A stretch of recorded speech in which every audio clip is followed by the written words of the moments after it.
assim, acolhedoras. Então a recepção foi ótima. Então, em relação a isso, assim, eu só tenho elogios mesmo, assim. Tem as diferenças culturais normais, né? Então, a gente no Brasil tende a ser um pouco mais, ah, tem um pouco mais de calor humano em relação a passar mais tempo conversando, fazer mais coisas junto, almoçar, sair para almoçar junto, jantar, sair para tomar alguma coisa, fazer um churrasco no final de semana, tá? Essas coisas tem aqui também, mas é tudo um pouco mais combinado, né? Então você tem que combinar antes, né? Para as pessoas se planejarem. Também, assim, eu sou um dos poucos colegas no departamento que não tem filhos, então o pessoal tem uma outra dinâmica também, né? Mas assim, foi excelente. Em relação aos alunos também, eu diria que a recepção foi muito boa.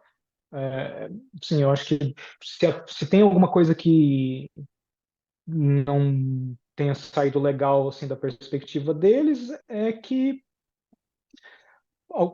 deve ter momentos em que eles não entendem completamente o que eu falo, né? Primeiro porque a Nova Zelândia tem um sotaque bem particular, né? O meu inglês é um tipo de inglês mais parecido com o inglês americano, e eu cometo vários erros de língua, né? Então eu às vezes erro a pronúncia, às vezes eu faço um erro gramatical, às vezes eu esqueço palavra, né? Por mais que eu me sinta confiante em falar, não, eu sou fluente em inglês, assim, não é a mesma coisa, né, que falar a sua própria língua. Com certeza. Então esse, inclusive, no começo era a minha maior ansiedade, né? Assim, conseguir Uhum. realmente acompanhar a velocidade do raciocínio com palavras, né? Não rola. Para mim ainda não rola ainda, e não sei se nunca vai, se alguma vez na vida vai acontecer. É isso. Eu estudei sempre no Brasil, né? Então assim, eu tenho colegas de outros países aqui. Eu sou a única pessoa da América Latina no departamento como professor, né? Uhum. Tem alunos, né? Então tem uma aluna brasileira também que está fazendo doutorado, tem um outro aluno brasileiro que terminou o doutorado e é pós-doc. Mas de docente eu sou o único. E essas outras pessoas, elas, mesmo de outros países, elas fizeram pelo menos uma parte da formação delas, ou pelo menos o doutorado, num país cuja língua oficial é inglês. Então, são pessoas que já tiveram outro tipo de vivência em relação à minha experiência, né? Então, isso é uma coisinha assim. Mas os alunos, eles são muito mais quietos aqui. Não sei se deve ser cultural mesmo, né? Então, assim, por iniciativa própria, quando você está dando uma aula, você está explicando alguma coisa, ninguém vai levantar a mão e fazer uma pergunta. Vai ser muito raro, Caraca. né? E eu tô acostumado, assim, Você se estava sentia acostumado esquisito? a estar muita interação com os alunos, né? Então, o que eu faço é eu peço para eles perguntarem o tempo inteiro, sabe? Ao ponto de chegar, tem algumas vezes que eu falo assim, vai, me faz uma pergunta aí. Pergunta alguma coisa, qualquer coisa. E aí, com o tempo, o pessoal vai te conhecendo, aí acho que o pessoal vai ficando mais à vontade e aí começa a fazer Uhum. mais perguntas. Então, em relação a isso, foi legal.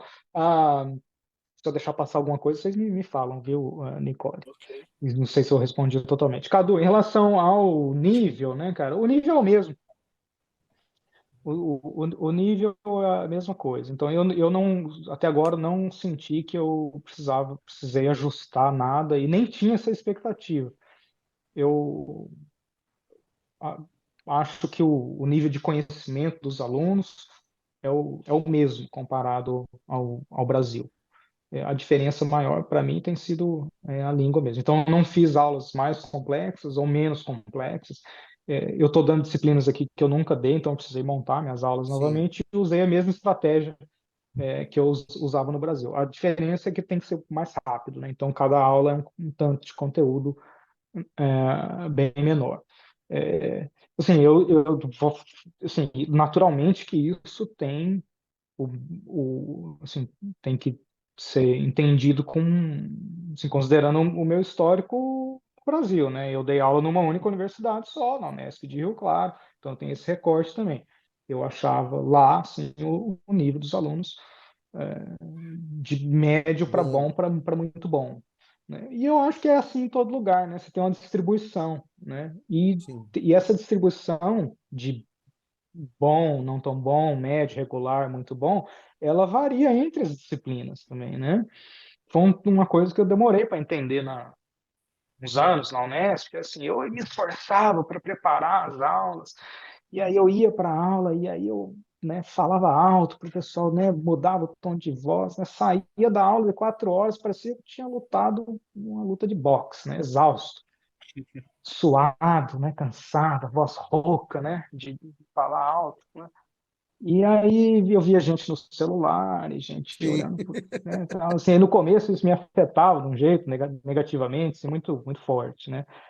Eu achava quase uma ofensa pessoal, né? E isso me pegava mais do que a galera que estava prestando atenção. Prestando Então, atenção. às vezes eu ficava mais dando, assim, mais assim, atento à galera que não estava do que a galera que estava. E não tem nada a ver. Mas aí depois de um tempo eu entendi que assim, quando você está na graduação, né? E não fazia tanto tempo que eu tinha feito graduação, né? Quando eu comecei lá, você está fazendo um monte de Um disciplinas, monte de né? disciplinas, Fazendo assim. Se cinco, seis descobrindo as disciplinas, coisas. tá descobrindo as coisas. E aí você mudou de cidade, primeira vez está morando longe da família, relacionamentos, experiências, mil, né? Então é um período da sua vida que tem muita coisa acontecendo ao mesmo tempo, inclusive o número de disciplinas. Então eu entendi que é normal, né? Você então não dá para esperar que 100% dos alunos vão estar assim, vidrado na sua disciplina e querendo entender aquilo. E não tem nada a ver com você como professor, tem a ver, às vezes, com o momento que a pessoa está falando. E a hora que eu entendi isso, eu realmente fiquei mais tranquilo. E é a mesma coisa aqui, né? O pessoal faz as disciplinas. Acho que aqui tem talvez seja esse problema seja assim, um pouquinho menor, porque aqui o currículo é mais flexível, né?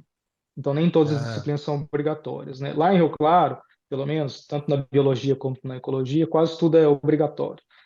Então, a pessoa tem que fazer modelos estatísticos em ecologia, ela tem que fazer ecologia sim. quantitativa, né? E aí não é isso que ela gosta, né? Enquanto que aqui, por exemplo, essas tem, acho que tem uma disciplina parecida com ecologia quantitativa, que é um pouco mais geral, ela só é obrigatória para quem quer fazer pós-graduação, por exemplo. Então, se você não está afim de fazer Ah, pós-graduação, você já não vai fazer isso, né? Então, assim, isso acaba que a outra disciplina que eu dou aqui, que é ecologia de ambientes de água doce, né, ecologia aquática, ela também é optativa. Então, você acaba já filtrando um pessoal que está um pouco mais interessado. Mas até agora, assim, o nível para mim dos alunos, assim, levando em consideração esse meu recorte de Rio Claro sim, a e sua o recorte de experiência, né? tempo também que eu tô, é muito parecido.